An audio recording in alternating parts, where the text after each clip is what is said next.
Hello, internet strangers. It's time for another one of these unboxings. This one's probably not going to be as exciting because it's just a blaster box, and I don't think anything's guaranteed, or it's the equivalent of a blaster box, because today we're going to go with this box of 2021 AEW trading cards with Dr. Britt Baker, Kenny Omega, and Sting on the box. And then it says, oh look, there are autographs, like this one of Cody. And that's really it. So there are 8 packs per box and 8 cards per pack. And it looks like there are some parallels. Starting with gold is every other pack. It doesn't really say how many autographs are memorabilia palette 1 in 78.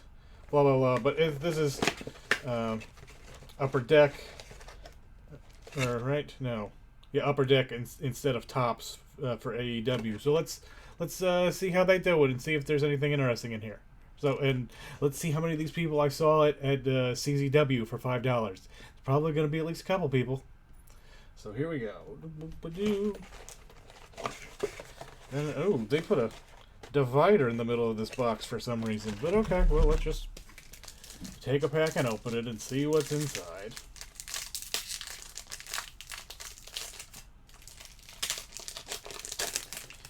Relive wrestling from 3 years ago. Let's see. So here's Trent Beretta and Hikaru Shida. And then oh shit! Oh, I didn't even realize it. First fucking box. I have received a trading card with Colt Cabana, AEW member that has been certified, that has been worn by the featured wrestler. It's not autographed, but it is an actual piece of Colt Cabana's singlet.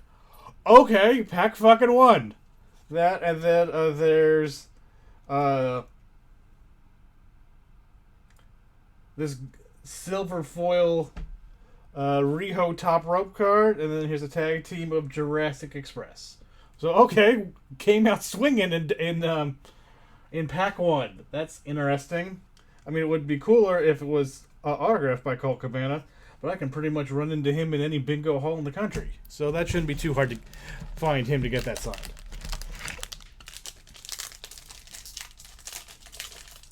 This was it.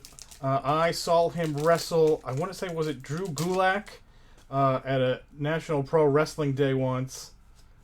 For Chikara. And it was just an all-around weird fucking thing. There was a DeLorean involved, and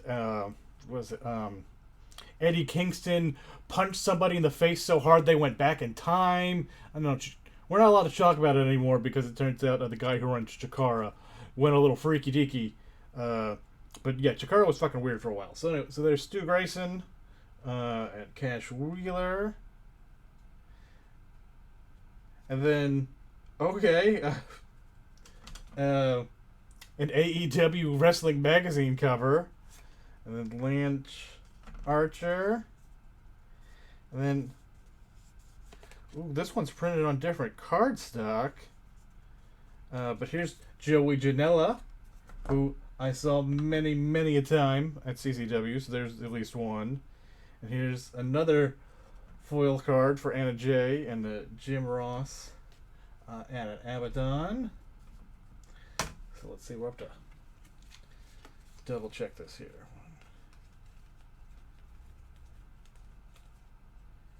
Joey Janela. Yeah, so far, one CZW.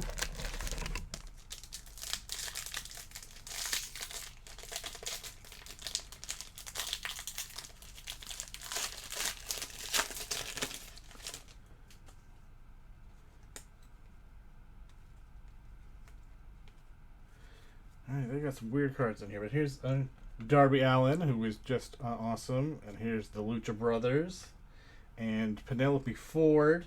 I watched her train from when she was just a referee, so it's good to see her making do. Although The enhancements are nice. I don't think she needed them. She looked perfectly fine before, but yeah, I'm not gonna say no to that.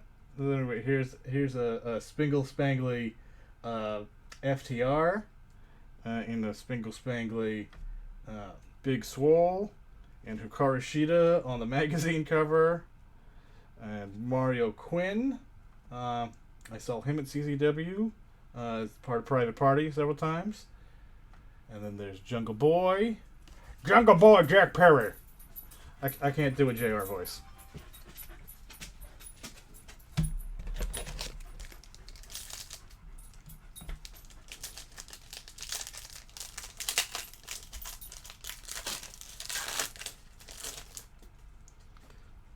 Oh, referee Paul Turner gets a card. And here's another Chucky Taylor. More AEW magazine covers with Lance Archer and Brian Cage. Ooh. Okay, and then, so I guess these must be parallels, or maybe they're different. I don't know, but that's a silver Nick Jackson, and then a gold Ricky Starks. I don't know that there's a difference. I assume it means something. And then look, there's a regular Ricky Starks. And then here's Women's Champ Riho. No one in that one.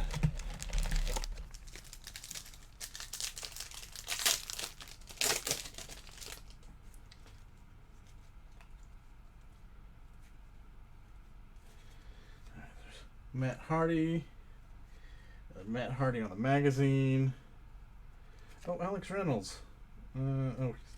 I guess he's been doing Dark Order stuff lately. Hobbs. Sammy Guevara. Well, this pack had 3 Matt Hardy cards in it. Okay. And then a John Moxley. And Frankie Kazarian, who one time was signing at a comic book store downtown. This was back before I really got into wrestling. And they heavily advertised him as, like, National Pro Wrestler Frankie Kazarian. And I'm like, who the fuck is that guy? I've never heard of him, because at the time he was mostly doing Ring of Honor and TNA. And I'm like, that guy's not a wrestler. So I didn't go. Needless to say, it was him and Christopher Daniels. And they were autographing like the children's comic book they do with Art Balthazar. And I probably should have gone. All right. So here's the Dark Order. And here's the Butcher. And all right. Here's the Young Bucks. Yep.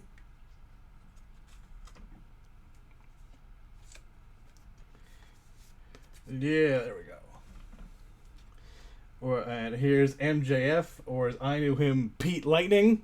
I once got him so upset at a match when I called him Pete Lightning. This was after he had transitioned to MJF, but he was going by Maxwell Jacob Feinstein, or something that was incredibly more Jewy than Friedman. And I kept calling him Pete Lightning, and he shot me a look that I thought he was going to beat the shit out of me in the parking lot. But yeah, he is absolutely amazing at what he does.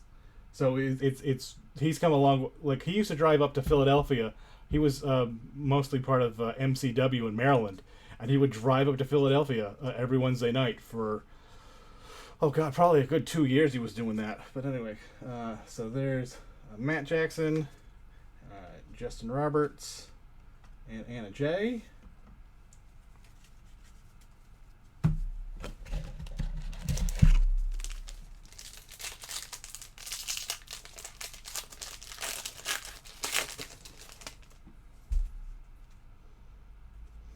Orange Cassidy, who I saw at, ooh, that's really spangly. At Chikara when he was it Soldier Ant? He was the main ant in the colony. But yeah, again, we're not really allowed to talk about Chikara, but he's also very good. So that's Matt Jackson and Tay Conti. I still can't believe that WWE dropped her. Although I understand that, like, she was part of Undisputed Era for like 3 weeks, and they're like, nope, that isn't working, and they got rid of her, and now she's like one of the biggest things in AEW. Here's Dax Hardwood, and then here is a very